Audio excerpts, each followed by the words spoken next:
The Blink Mammoth, legend or fact? Well, I can happily confirm that not only are they a part of official Dungeons & Dragons lore, they came from the same source as the Pink Dragon, issue 156 of Dragon magazine. The Blink Woolly Mammoth was created by Sharon Jenkins, and originally thrived in subarctic plains. Only a few herds migrated around a huge area, and it was actually rare to find them. They are semi-intelligent herbivores with excellent memory, keen navigation instincts, and the same sort of power of teleportation that blink dogs have, except the range seems more limited, and the targeting is both less precise and far more effective because of it. The first woolly blink mammoths were driven almost to extinction for the tremendous value of their tusks. The ivory is worth 50% more than ordinary ivory due to how dense and heavy it is, making it much more durable. Each tusk can fetch around 900 gold to the right buyer. But it was actually tribal horsemen, humans and orcs, who almost live on horseback across the endless wastes, who nearly hunted the last herds for their best ivory-tipped recurved bows. These days, the horse lords settle for very good antler-tipped bows, and most blink mammoths can be found only in exotic environments and far-flung locations, often modified over many centuries by their travels and experiences of their herds, including the great many who became the subject of mad wizard experimentations.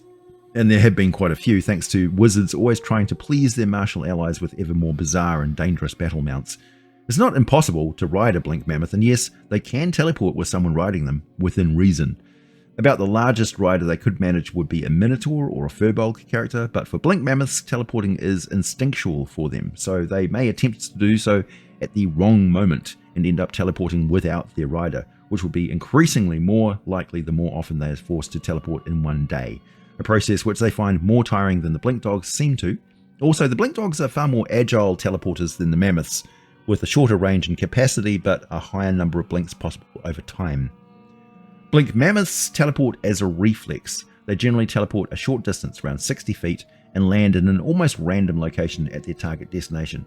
Well, they used to, but I found the dice mechanic, as it was originally printed, was overly complicated, and let's face it, the mammoth is trying to crush the target, and they teleport every day. It should be a bit more accurate. Anyway, here's what I came up with. It's simple and intuitive, I think.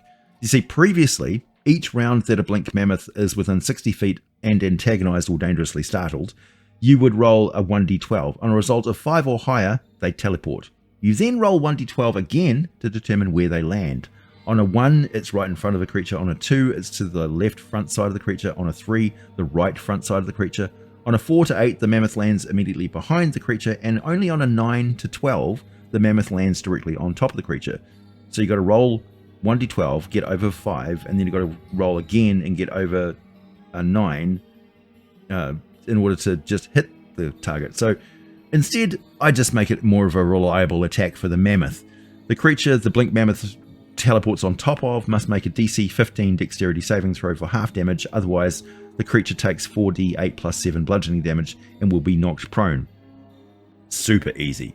You could make it more interesting in that small creatures must make the saving throw with disadvantage on the roll, medium creatures save as per usual, and larger creatures save with advantage. Blink mammoths don't hesitate to stomp on downed creatures within range, so expect an unconscious creature to get a deadly beatdown, particularly from bull blink mammoths at the start of breeding season when they're half out of their minds on breeding season hormones and super aggressive. Blink mammoths don't really need to charge at you. It often takes a little time to teleport again, so they're better suited to closing up ranks in a circle and using those most impressive, heavy, and very durable tusks, which are massive and have a lot more speed behind all that power than you would expect. I mean, blink mammoths can take out reasonably sized trees if motivated. For the most part, though, they are not creatures that go out of their way to get into fights. They just tend not to back down from one, and they usually fight defensively. Migration for the herd is constant, and they tend to travel between known planet portals. In fact, they have a remarkable ability to sense or perhaps remember exactly when a portal is due to become active again, due to some cosmic event or precise time of year, that sort of thing. If they sense a portal open near them, they will always go to investigate it. This can result in an unexpected rescue for planet travelers who leap through an active portal only to run smack bang into a wall of massive furry mammoths who start to pop out of existence and reappear again in dangerously random places.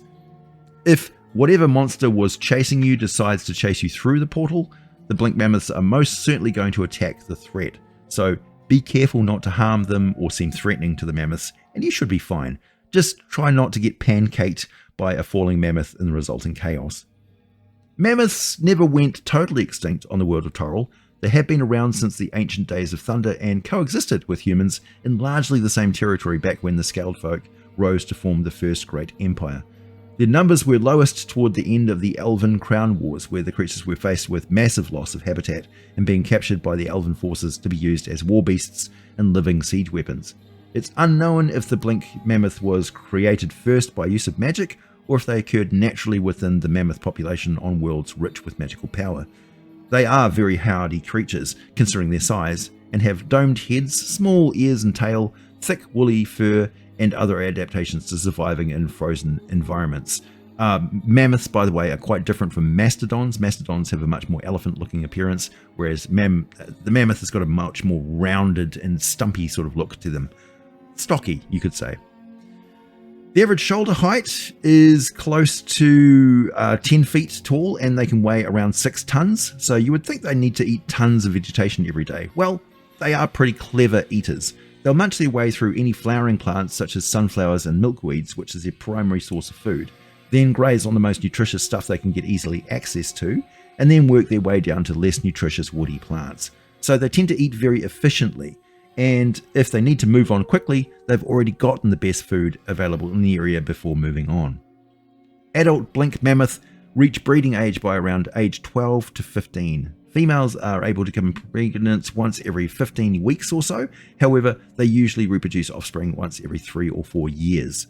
The calves spend the first 3 months feeding on the mother's milk, and they tend to feed on adult dung, which contains all the microbes and fungus they need to have a functional digestive system and have teeth tough enough to start grazing next to the adults. This is the same with earth elephants, by the way. The young eat the dung of the adults in order to stock themselves up on the nutrients and also the microbes and gut bacteria that they need to digest food themselves.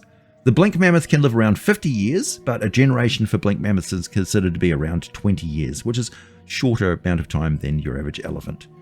Their habit of investigating planar portals has not just saved them from extinction, it's made them into a truly multiversal, migrating, grazing mammal. There is a massive variety of them out there, and you never know where they've been or what interesting quirks they may have picked up over time. Oh yes, it's possible to crossbreed different Blink Mammoths, but they can't breed with elephants anymore through natural means. About the only predators the Blink Mammoths have are super predators such as ourselves and other humanoids, and dragons, and they may have calves taken by smaller predators such as big cats, but they will most likely seek out the leader of the predators responsible for this murder and take that pack leader out in an effort to dissuade the other predators from trying that again. As a result, most predators avoid Blink Mammoths like the plague.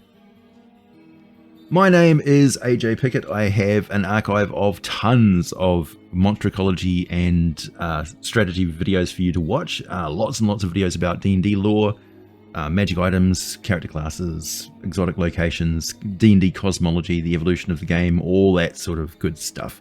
If you like what I do, please check out my archive of material and let your friends know about my channel so that it continues to grow and provide me with an income so I can continue doing this for you forever.